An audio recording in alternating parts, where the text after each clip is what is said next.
হে everyone, আজকে আবারও একটা নতুন ভিডিও নিয়ে চলে এসেছি। আশা করছি ভিডিওটা তোমাদের ভালো লাগবে। আর যেখান থেকে আমার ভিডিও দেখছো সবাই খুব খুব খুব ভালো আছো। তো হোম মেকার যারা, তাদের সারা দিনে সবাইকার আলাদা আলাদা একটা এক্সপিরিয়েন্স থাকে।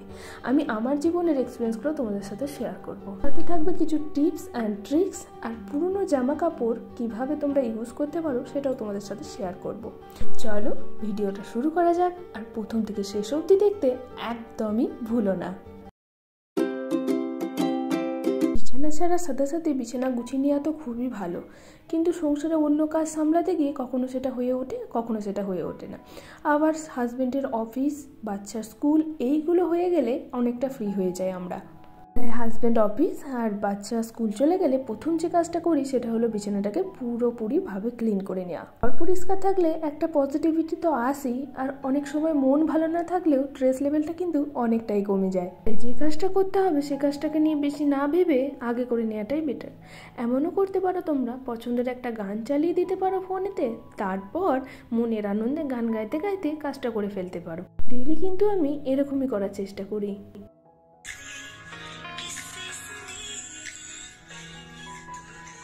আসলে আমাদের হোম মেকারদের কিছু কাজ আছে যেগুলো ডেইলি বেসিসে করতে হয়, সেগুলো না করলেও নয়, আবার ফেলে রাখলেও ভালো লাগে না।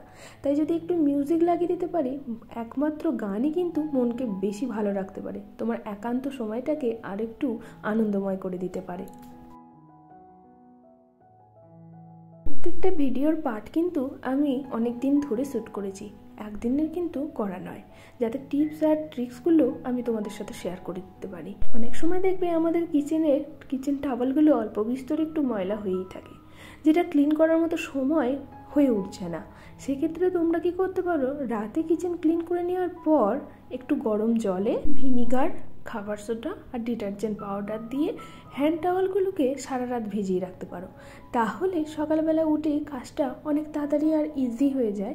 সেক্ষেত্রে ওটাকে নিয়ে আর বেশিক্ষণ টাইম দিতে হয় না।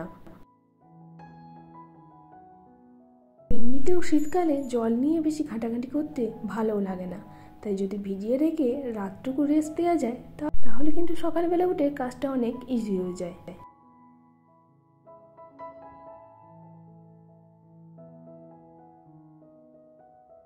গরম জলে যদি ভিজিয়ে রাখা যায়, সাথে যদি ভিনিগার আর ডিটারজেন্ট পাউডার আর খাবার সোডা দেওয়া যায়, তাহলে কিন্তু খুব তাড়াতাড়ি তিলচিটেটা ছেড়ে যায়। আর যেহেতু রাতভর ভিজিয়ে রেখেছিলাম, তাই দেখো একদমই খুব সহজে ময়লাটা পরিষ্কার হয়ে গেল। আর সোজা এটাকে আগে আমি বাইরে দিয়ে আসবো। যদি একটা ছোট্ট খুদে থাকে, তাহলে দেখবে ঘর যতই ক্লিন করো না কেন নোংরা করতেই থাকবে। আর এটা প্রতি 8 ঘন্টা অন্তর অন্তর ক্লিন করতেই হয়। দেখো কত রকমের কাগজ কুচিয়ে রেখেছে। কখনো কখনো তো বিরক্তি আসে, কিন্তু আবারও ভাবি যে ও হয়তো কিছু ভেবেই কুচোচ্ছে, কারণ বাচ্চাদের ভাবনার সঙ্গে বড়দের ভাবনা কিন্তু মিলবে না। আমরা যেখানে বেশি সময় কাটাই সেখানে দেখবে এক্সট্রা কিছু না কিছু জিনিস পড়েই থাকে। এই যেমন ধরো আমি বইটা পড়লাম, এটা যদি বেডেতেই রেখে আমি ঘর থেকে বেরিয়ে আসি, এটা কিন্তু বিছানায় এক্সট্রা জিনিস পড়েই রইল। বইটাকে পড়ার সাথে সাথেই যদি আমি বইটাকে যে স্থানে ছিল সেখানে রেখে দিই, বা রিমোটটাকে সেই স্থানে রেখে দিই, তাহলে সাথে সাথে আমার কাজটাও কিন্তু হয়ে গেল, সাথে ক্লিন হয়ে গেল বেডটা। আর যেখানে আমরা সময় বেশি কাটাই সেখানে আমরা খাওয়া দাওয়াটাও করে থাকি, তাই যখন ঘর থেকে বেরোবো তখন চেষ্টা করতে হবে সেই জিনিসগুলো নিয়ে যেন ঘর থেকে বেরিয়ে আসি। আমরা হোম মেকাররা যখন ভুল করি, ভুল করতে করতেই কিন্তু ডেইলি কিছু না কিছু আমরা শিখি।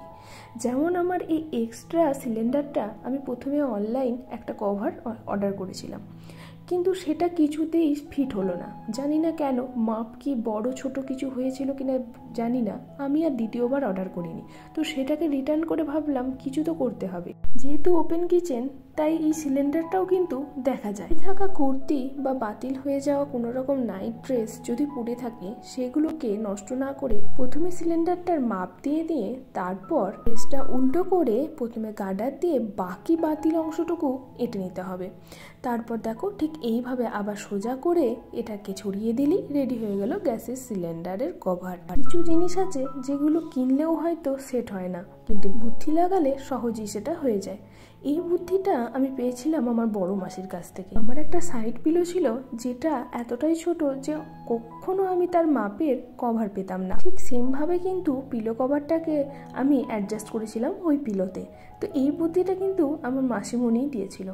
এই যে দেখো, আগে যে আমার মিক্সিটাকে আমি তোমাদেরকে দেখিয়েছিলাম যে হোয়াইট কালারের একটা পলিথিন দিয়ে আমি কভার করে রেখেছিলাম, কতটা তেল চিটে পড়েছে। তো পলিথিন তো সবসময় ধুয়েও ওটা হয় না, বাতিল করে দিতে হয়, আর পলিথিন ইউজ না করাই ভালো। তো আমার কাছে পুরনো একটা পিলো কভার ছিল, তো এটাকে আমি ইউজ করাই বন্ধ করে দিয়েছিলাম যেহেতু কালারটা ফেড হয়ে গেছে। তো এটাকেও দেখো সেমভাবে আমি, আর যেহেতু কটনের তাই খুব সহজেই এটাকে ওয়াশ করাও যাবে আর খুব সহজে এটা শুকিয়েও যাবে। ছাড়াও আমি অনেক কিচেন টিপস তোমাদের সাথে শেয়ার করেছিলাম, তো তার লিঙ্কগুলোও আমি ডেসক্রিপশন বক্সে দিয়ে দেবো, তোমরা চাইলে চেক আউট করে নিতে পারো। আর এইভাবে যদি তোমরা কভার বানাও তাহলে তোমাদের কোনো সেলাইয়েরও দরকার নেই। যারা সেলাই জানো না তাদের জন্য কিন্তু এটা বেস্ট আইডিয়াগুলো কেমন লাগছে অবশ্যই কমেন্ট বক্সে জানাতে ভুলো না। অনেক সময় আমাদের কাছে পুরনো পাজামা, পুরনো কুর্তা প্যান্ট পরে থাকে, সেগুলোকে নষ্ট না করে যেহেতু দুদিকেই সেলাই করা থাকে তাই সেলাইয়ের আর ঝামেলা থাকে না। আর সাথে এইগুলোকে অনেক কাজে আমরা লাগাতে পারি। যেখানে আমরা কাপড় কিনে থাকি সেগুলো না কিনে এইভাবে আমরা কভার লাগিয়ে দিতে পারি।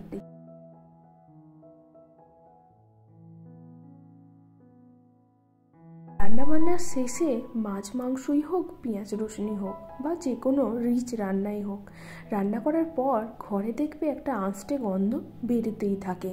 তো সেটা যাতে না বেরোয়, সবসময় নিজেকে ফ্রেশ রাখার জন্য আমি যেটা করি, প্রথমে সমস্ত পর্দা লাগিয়ে দিয়ে একটুখানি রুম ফ্রেশনার চারিদিকে ছড়িয়ে দিই। রুম ফ্রেশনার সবথেকে বেশিক্ষণ স্টে করে কার্টেনে, কুশনে, আর্টিফিশিয়াল প্ল্যান্টে, তাই আমি এগুলোতেই দিয়ে রাখি যাতে ঘরে একটা সুন্দর গন্ধ বেরোয়।